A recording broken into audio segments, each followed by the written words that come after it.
दोस्तों नमस्कार। दोस्तों, आज संडे है और अभी यहाँ पर करीब 2 बजने वाले हैं। तो मैंने सोचा आज कुछ पर्सनल बातें कर ली जाएँ, ज़िंदगी के बारे में, कि ज़िंदगी क्या होती है, आदमी कैसे जीता है, क्या-क्या उतार-चढ़ाव आते हैं और आप इस ज़िंदगी में अपने देश के प्रति, अपने राष्ट्र के प्रति, अपने समाज के प्रति कैसे कंट्रीब्यूट कर सकते हो। तो हो सकता है कुछ लोगों को ये वीडियो बुरा लगे, लेकिन मैंने सोचा कि कुछ ऐसी बातें बताई जाएँ जो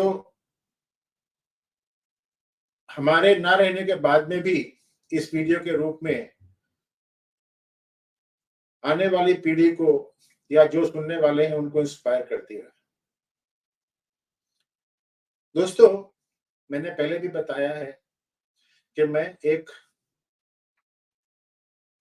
छोटे से गाँव में जो आज की डेट में कौशाम्बी जिला के सिराथू तहसील के अंतर्गत आता है, वहाँ पैदा हुआ था, जहाँ पर मुश्किल से गिनती के 40-50 घर थे और टोटल आबादी जो है पॉपुलेशन करीब 250 या 300 होगी और उसमें से भी 100 से ज़्यादा लोग जो है वो बाहर मुंबई, दिल्ली कहीं बाहर नौकरी करते थे। गाँव की जो ज़्यादातर जनसंख्या थी, आबादी थी, वो खेती-किसानी पर निर्भर करती थी। खेती-किसानी भी कैसे कि बरसात के दिनों में जो धान की फसल होती है, ज्वार की फसल होती है, बाजरे की फसल होती है, वो तो बारिश के पानी से बो देते हैं, उसके बाद में फिर इंतज़ार करते रहते थे कि अगर पानी बरस गया तो धान की फसल हो जाएगी, नहीं तो धान की फसल सूख जाती थी। मैं 60s और 70s की बात बता रहा हूँ। उस समय सिंचाई का कोई साधन हुआ नहीं करता था। कुओं से पानी निकाल करके और धान को सींचा जा सकता नहीं था। तो उसके बाद जब दूसरी फसल जो रबी की होती थी, यानी कि जब कुंवार कार्तिक का महीना आता था, तो उस समय थोड़ी-मोड़ी अगर बारिश हो गई और ज़मीन में नमी रही, तो लोग बाग अपना ज़रूरत के हिसाब से थोड़ा-सा गेहूँ बो दिया करते थे और बाकी जगह पर जौ और बाकी जो चना-वना जो चीज़ें हैं बो दिया करते। लेकिन बेसिकली हमारे जो गाँव की जो किसानी थी, वो ऊपर वाले के ऊपर ही निर्भर करती थी। अगर पानी बरस गया तो ठीक है, नहीं तो सूखा पड़ गया तो सूखा पड़ गया। बेचारे किसी तरीके से अपनी ज़िंदगी बसर करते थे। मैंने शायद बताया था और अभी बता रहा हूँ कि मेरे पिताजी जब हिंदुस्तान आज़ाद हुआ और जब ग्राम पंचायतें बनी, तो मेरे गाँव के वो प्रधान थे। प्रधान इसलिए थे कि गाँव में वही उस समय जब उस ज़माने में सबसे ज़्यादा पढ़े-लिखे थे और देहरादून में ताऊ जी के साथ में वो रहे थे। तो गाँव वालों ने सोचा कि ये पढ़ा-लिखा है तो इसको बना दो। बाकी जितने भी गाँव के लोग बाग थे, वो ज़्यादा पढ़े-लिखे नहीं थे। हमारे गाँव में स्कूल भी नहीं था। जब हमारे भाई लोग थोड़ा बड़े हुए और स्कूल जाने लायक हुए, तो हमारे गाँव से करीब 2 किलोमीटर दूर पश्चिम में एक गाँव है साड़ो, वहाँ पर एक स्कूल हुआ करता था। वो स्कूल भी क्या था, किसी के घर में वो ऐसे ही स्कूल खोल के रखा था और वहाँ पर वो क्लासेस दिया करते थे।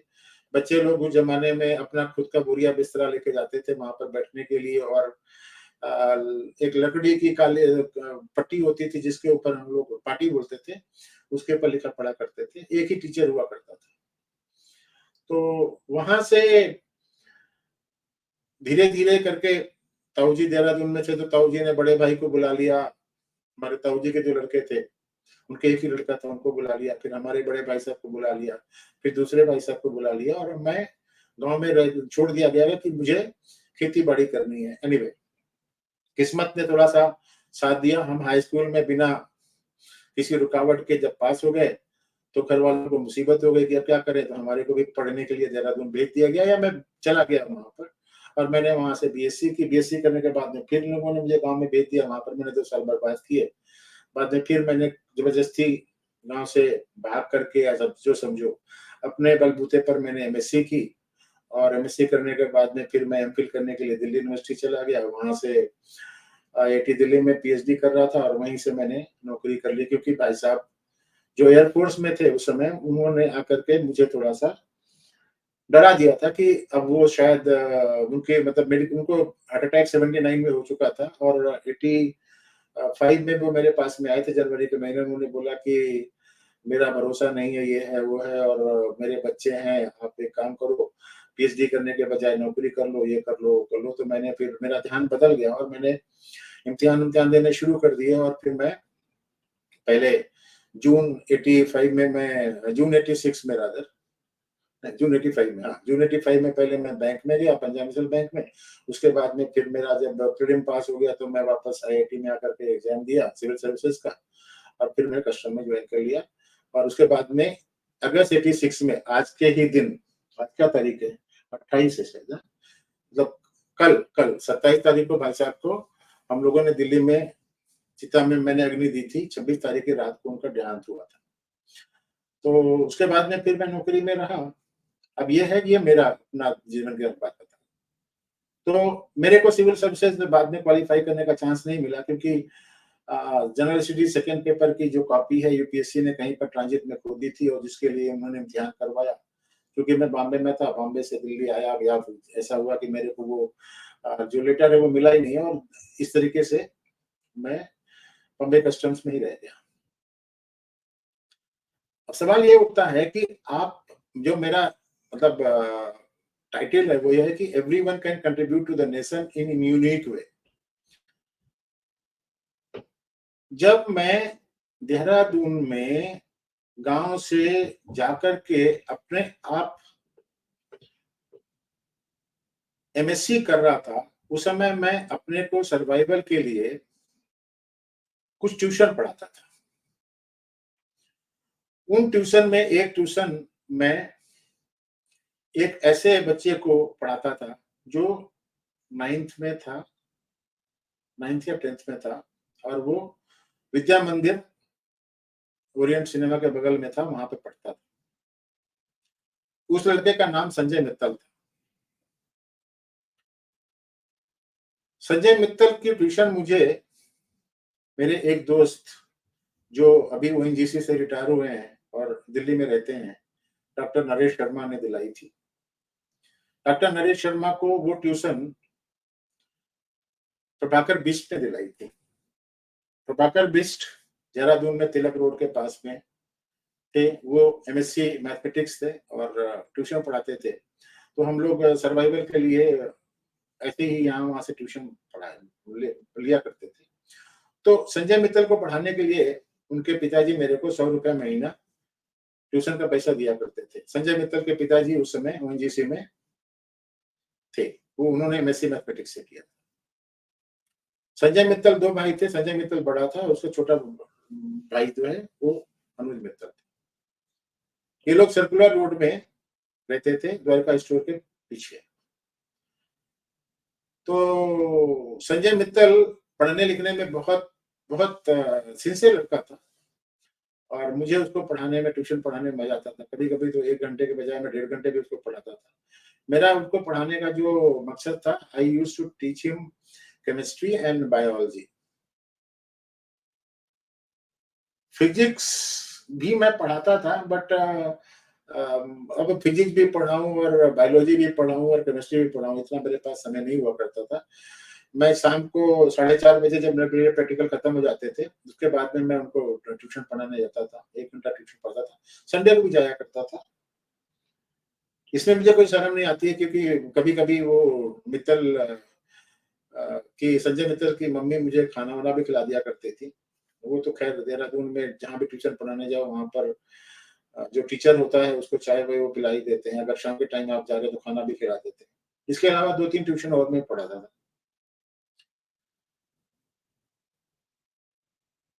संजय मित्तल ने 10वीं में सीबीएसई बोर्ड में 85th पोजीशन पाई। और उसके बाद में उन्होंने 11th और 12th भी वहीं से स्कॉलर्स होम को, विद्या मंदिर का नाम स्कॉलर्स होम हो गया था, फिर वहां पर उन्होंने एडमिशन लिया और वहां से पढ़ना शुरू किया। जब संजय मित्तल का 10वीं पूरा हो गया था, उस समय मैं दिल्ली आ गया था एमफिल करने के लिए और पीएचडी करने के लिए, बट उनके कांटेक्ट में था क्योंकि मैं देहरादून जाया करता था। 12वीं जब वो कर रहा था तो मैंने उनको सजेस्ट किया था कि आप जेईई का इम्तिहान दे दो आईआईटी के लिए। संजय ने जेईई का इम्तिहान क्वालिफाई किया और काउंसलिंग के लिए आईआईटी दिल्ली में आया। उस समय मैं सरोजनी नगर में शेयरिंग में रहता था। संजय मित्तल और उनके पिताजी मेरे साथ ही रहे, रात भर काउंसलिंग हुई। संजय मित्तल के पिताजी को इंटरेस्ट था कि वो कंप्यूटर में जाना चाहिए उनको, लेकिन मैंने उनको सजेस्ट किया कि कानपुर में एरोनॉटिक्स खुला हुआ है तो एरोनॉटिक्स में इसको जाने दो, और एरोनॉटिक्स की ब्रांच कानपुर में उस समय 84 में शायद पहली बार खुली थी, मुझे ऐसा लगता है। संजय मित्तल ने मेरा कहना मान लिया और वो एरोनॉटिक्स में चला गया। कानपुर में आईआईटी में पूरा पूरा बीटेक किया। उसके बाद में मिनीसोटा से, यूनिवर्सिटी ऑफ मिनीसोटा से उसने एमएस किया और वहीं से फिर पीएचडी की। जब उसकी पीएचडी पूरी हो रही थी तो संजय मित्तल ने मुझे फोन किया और मॉर्निंग में करीब फोन किया। मतलब हमको उसमें लैंडलाइन होती थी तो हमको समझ में ही नहीं आया ये कौन फोन कौन नहीं कर रहा है। कॉल भी थोड़ा सा ऐसे पीछे हो रही थी।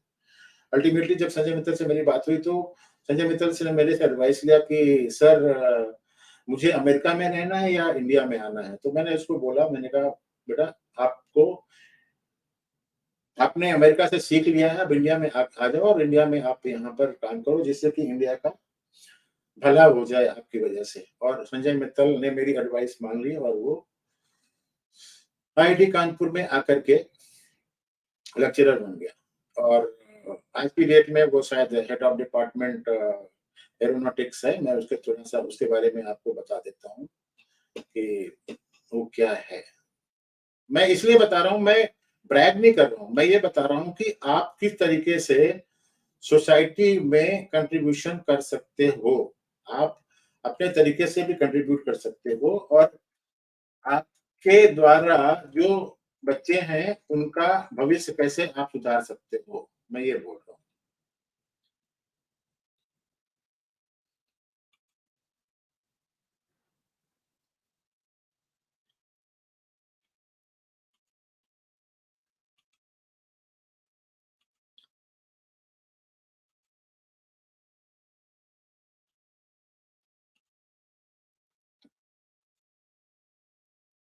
दिख रहा है?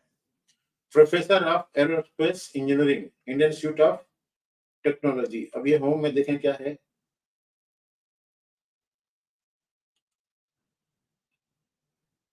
ये रिसर्च, इनका जो रिसर्च का अपना कुछ है, तमाशा करके रखा है इन्होंने, क्या बनाया हुआ है मुझे तो समझ में नहीं आता कि ये तो बहुत आगे बढ़ गए हैं भाई साहब।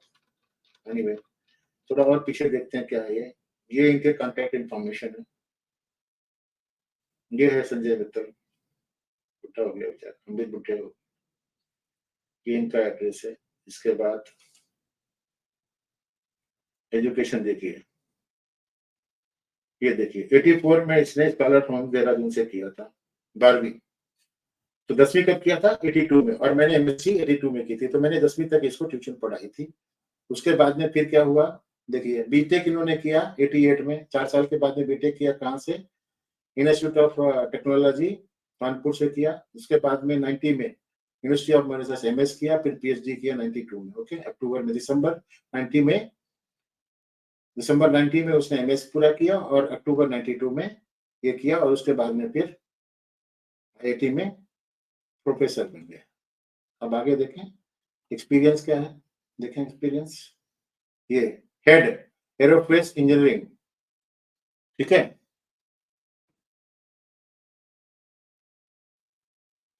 2017 तक। इसके पहले कोऑर्डिनेटर नेशनल वाइन, ये तो काफी कुछ लिखा हुआ है। विजिटिंग प्रोफेसर, ये बात कर रहे हैं 2012, ठीक है। और देखते हैं क्या है। अवार्ड देखिए, अवार्ड देख करके तो आपका दिल खुश हो जाएगा। ये अवार्ड है देखिए स्वर्ण जयंती 2003 बेस्ट इंडस्ट्रीज, फिर इसके बाद देखिए आगे होता है जेसी बोस, फिर जीपी बिरला, क्या नहीं है देखिए जिनके अवार्ड हैं आपके, सभी बोलेंगे बड़े आदमी बन गए हैं तो हम क्या बोले। इसके बाद और देखते हैं, ये इनके लेक्चर हैं, वीडियो लेक्चर, जिस पर देखना है वो लिख के लेक्चर देख सकते हैं। फिर रिसर्च एरियाज क्या है इनके, देखिए ये रिसर्च एरियाज हैं इनके। फिर प्रोजेक्ट इनके जो चल रहे हैं वो सब कुछ है, 99 99 99।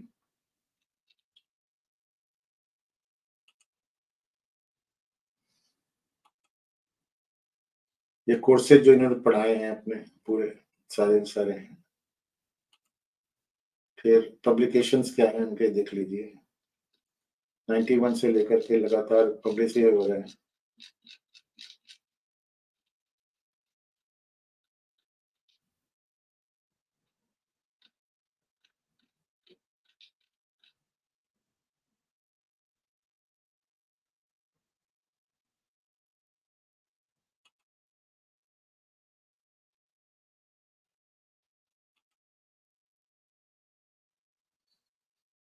कुछ सब बाकी छोड़ रखा है। फिर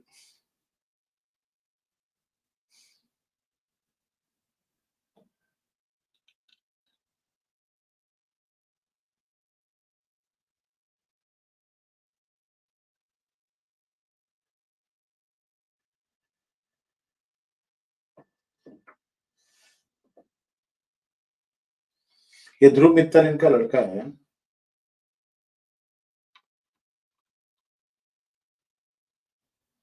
एनीवे, तो ये हैं संजय मित्तल जिनको मैंने इन्फ्लुएंस किया और ये लड़का यहाँ तक पहुंच गया। इसके बाद और एक बात बताता हूँ, जब मैंने नौकरी ज्वाइन की थी तो मेरा भतीजा, मेरे बड़े भाई साहब का कजन का जो लड़का देहरादून में था, वो एमएससी कर रहे थे मैथमेटिक्स से। तो मैंने उनको बोला, मैंने कहा साहब ऐसा है, आप सीडीएस का इम्तिहान दे दो, कंबाइंड डिफेंस सर्विसेज का। हाइट अच्छी थी उसकी और काफी बिल्ड भी अच्छा था। तो उसने बोला चाचा कहाँ इम्तिहान देना है, दिल्ली जाना पड़ेगा, क्योंकि उस समय जो यूपीएससी के एग्जाम होते थे उसका देहरादून सेंटर नहीं हुआ करता था, दिल्ली ही हुआ करता था। तो खैर उसने फॉर्म भर दिया, उसके बाद में दिल्ली गया। उसने क्या किया, इंग्लिश का और जीके का ही पेपर दिया। तो इंग्लिश का जीके पेपर दिया उसने, शायद मैथमेटिक्स का पेपर नहीं दिया। तो उस चक्कर में क्या हुआ कि उसको ओटीएस में उसका आया, आईएमए में नहीं हुआ। ओटीएस में ट्रेनिंग किया उसने। जब ओटीएस में ट्रेनिंग करने के लिए जा रहा था, उसके पहले जब एसएसबी था, तो उसने बोला कि चाचा मैंने को कुछ मालूम नहीं है कि एसएसबी क्या होता है, ये है वो है, तो मुझे चंडीगढ़ से जाकर के कोचिंग करनी है।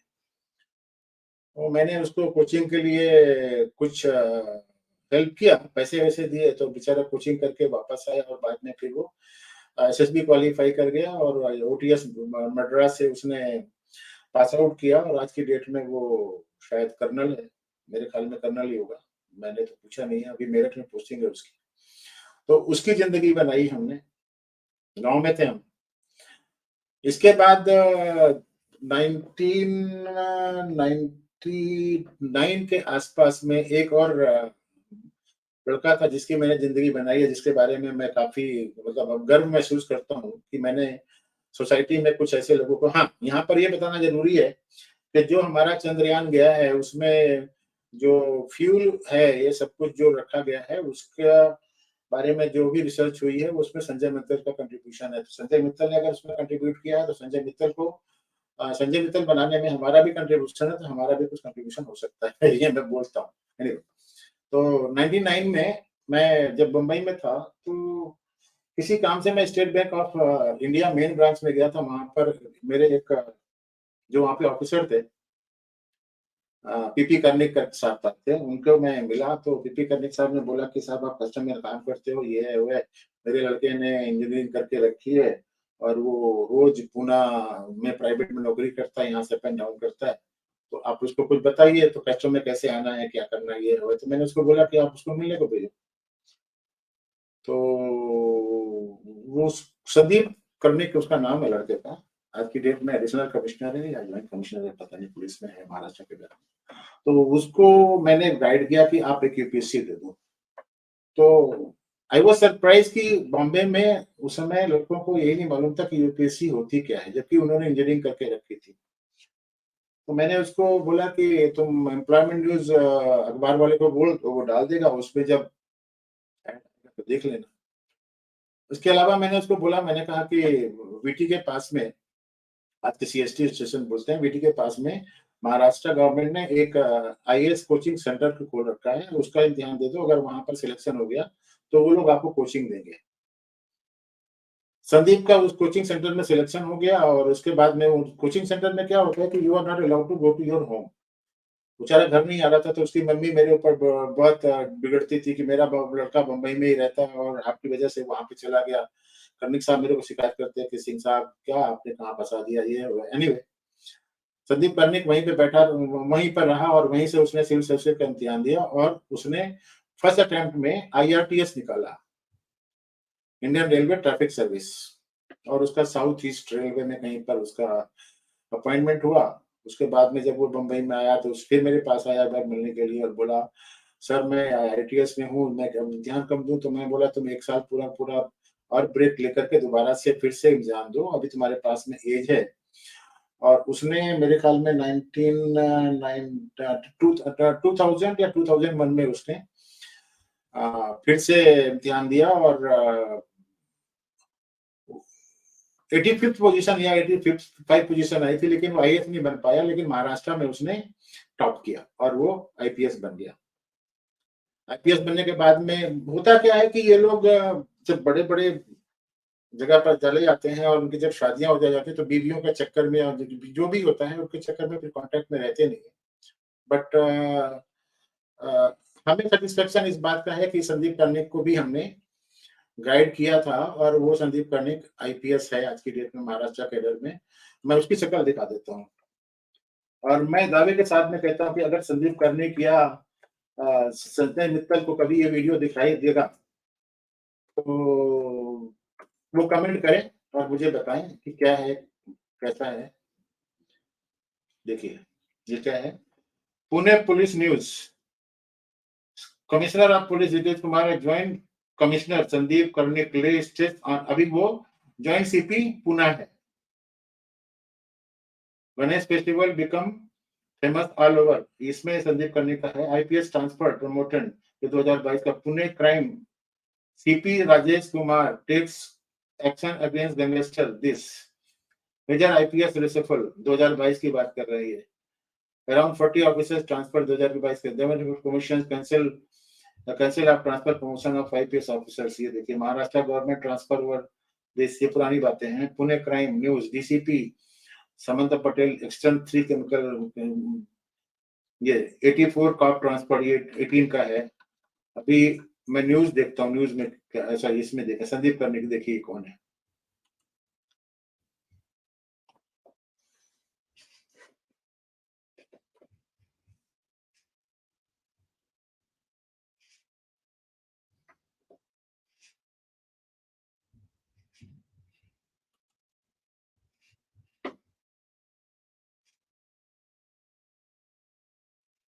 Use the arrow to rotate the animal to face in the direction of the hand, तो बराबर है।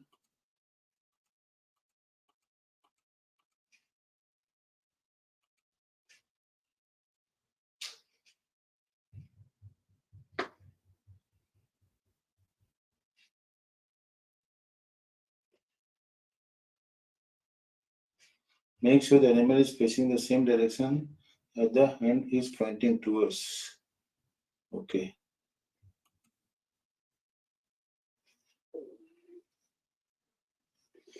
Use the arrows to rotate the animal to face in the direction of the hand. अच्छा,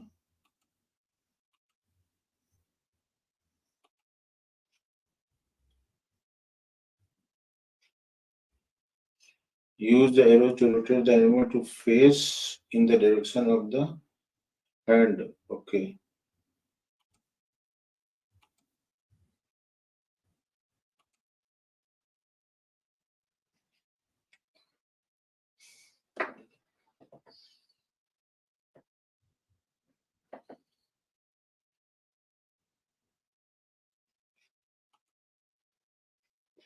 Use the arrows to rotate the animal to face in the direction of the hand.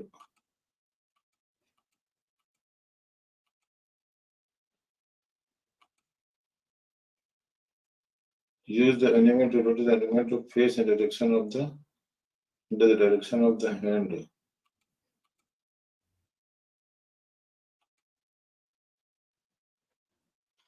Rotate the animal to face in the direction of the hand.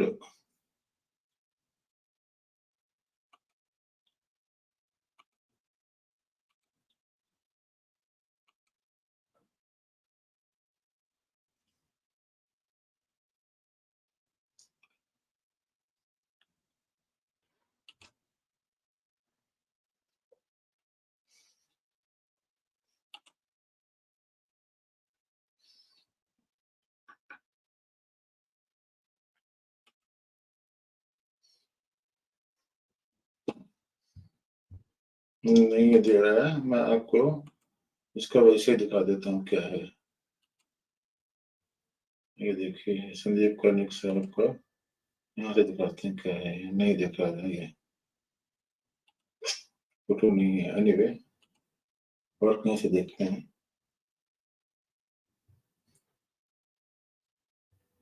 ये है वो लड़का, है ध्यान रखिए, मैं दिखाता हूँ आपको। इसका बायोडाटा अगर मिलेगा तो ठीक है, नहीं मिलेगा तो कोई बात नहीं, हमें कोई थोड़ा ना, मैं आपको सिर्फ से दिखा देता हूँ कि ये संदीप कर्णिक है।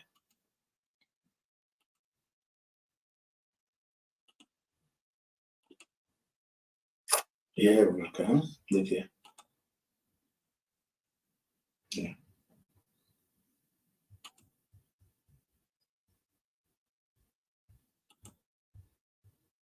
ये संदीप कर्णिक।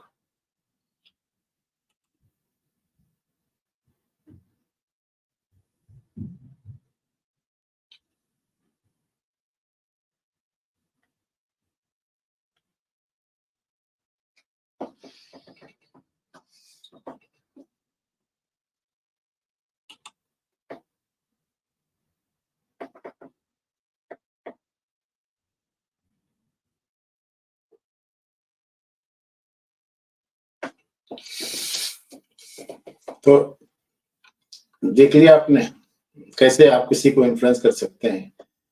अब इसके बाद में एक और ट्रेजिक कहानी सुनाता हूँ, जिसको कि सुनकर के आप अचंभित रहेंगे। वो है मेरे अपने बीच वाले भाई के बड़े लड़के की। आप सबको मालूम है, अगर नहीं मालूम है तो बता देता हूँ कि मेरे भाई साहब को 6 अप्रैल 2003 को रोड एक्सीडेंट में जीटी रोड पे गाड़ी से कुचल दिया गया था और उनकी हत्या कर दी गई थी। हत्या किसने की इसके बारे में मुझे कुछ मालूम नहीं है, ना मैं बोलना चाहता हूँ। उस समय भाई साहब का बड़ा लड़का IR IERT Indian engineering Indian IERT something like that, वो इलाहाबाद में है, जिसमें कि रूरल टेक्नोलॉजी की बात करता है। Indian Institute of Rural Technology IIRT में वहां पर वो बीटेक कर रहे थे और पहला साल था उनका। जिस समय उनके इम्तिहान हो रहे थे उस समय भाई साहब का यहाँ पर मर्डर हो गया। तो उसके बाद में मैंने उसको पढ़ाया लिखाया, पढ़ाया लिखाने के बाद में जब वो पढ़ लिया, लिख गया, मतलब जब उसकी बीटेक पूरा हो गया तो आगे गांव में बैठ गया। मैंने उसको बोला, मैंने कहा भाई ऐसा है, तुम गांव में मत बैठो, दिल्ली आ जाओ, वहां से कंपटीशन की तैयारी करो। दिल्ली आया, वहां से उसने इंडियन इंजीनियरिंग सर्विस का एग्जाम दिया और पता नहीं कितने इम्तिहान दिए, but ultimately he was selected in Bharat electronics limited. आज की डेट में वो मैनेजर है शायद भारत इलेक्ट्रॉनिक्स में। बताता हूँ आपको क्या है वो।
ये हैं हमारे भाई साहब के पुत्र जी, जो भारत इलेक्ट्रॉनिक्स में है। देखिए,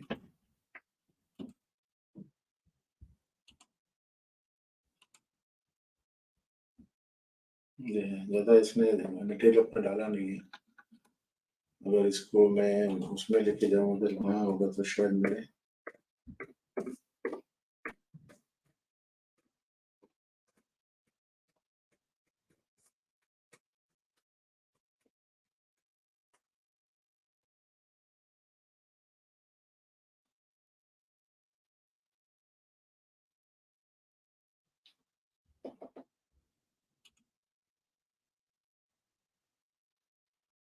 हम्म,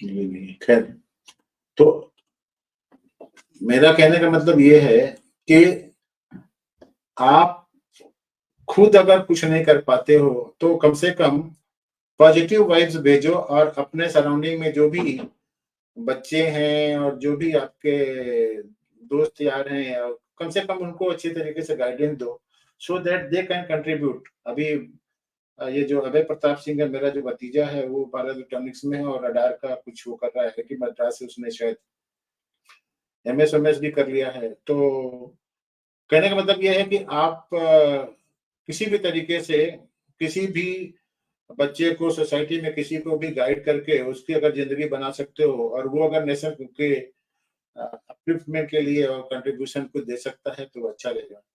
तो मेरा इंटेंशन यही था कि हम कुछ नहीं कर पाए। हाँ, ये है कि मैंने डिपार्टमेंट में नौकरी की, ईमानदारी से नौकरी की। वो बात अलग है कि डिपार्टमेंट के भ्रष्ट ऑफिसर्स ने मुझे भ्रष्ट साबित करने के चक्कर में मेरे को चार्जशीट कर दिया, ये कर दिया, वो कर दिया। पर ठीक है, मैं अपनी जिंदगी से सेटिस्फाइड हूँ। आज की डेट में 65 का उम्र हो गया है, और जब भी मैं रेट्रोस्पेक्ट में देखता हूँ तो मुझे लगता है कि whatever maximum I could do, contribute to the country, I have done it। भाई साहब चले गए थे तो कोई बात नहीं, लेकिन मैंने कम से कम 3 या 4 लोगों की जिंदगी तो बना दी। संजय मित्तल हो गया, संदीप कर्णिक हो गया, मेरा जो भतीजा है जो अभी कर्नल है उसको हो गया, मेरा दूसरा भतीजा ये है। तो आप भी इसी तरीके से अपने इंस्पिरेशन से, अपने मोटिवेशन से और अपने कंट्रीब्यूशन से अपनी सोसाइटी का उद्धार कर सकते हो, और उससे फिर नेशन भी आगे बढ़ सकता है। तो ये वीडियो बना करके मैं अपने संस्मरण आपके साथ में शेयर करना चाह रहा था। अगर आपको ये वीडियो अच्छा लगता है तो आप इसको लाइक करें, और मैं आगे भी मैं आपको वादा करता हूँ कि कभी भी मैं लाइव स्ट्रीम हूँ, कहीं पर भी अगर आपको कोई भी कॉम्पिटिटिव एग्जाम्स के बारे में या कहीं पर भी कोई दिक्कत हो, आप सीधा का सीधा आकर के ऑफ द टॉपिक भी पूछ सकते हो। मैं आप लोगों की मदद करने को तैयार हूँ। तो आप अगर इस वीडियो को चाहते हैं तो आप इसको लाइक करें और दोस्तों यारों के साथ में शेयर करें, मेरे चैनल को सब्सक्राइब करें। मिलते हैं किसी और विषय के साथ में किसी दूसरे अंक में, तब तक के लिए नमस्कार, धन्यवाद। जय हिंद, भारत माता की जय।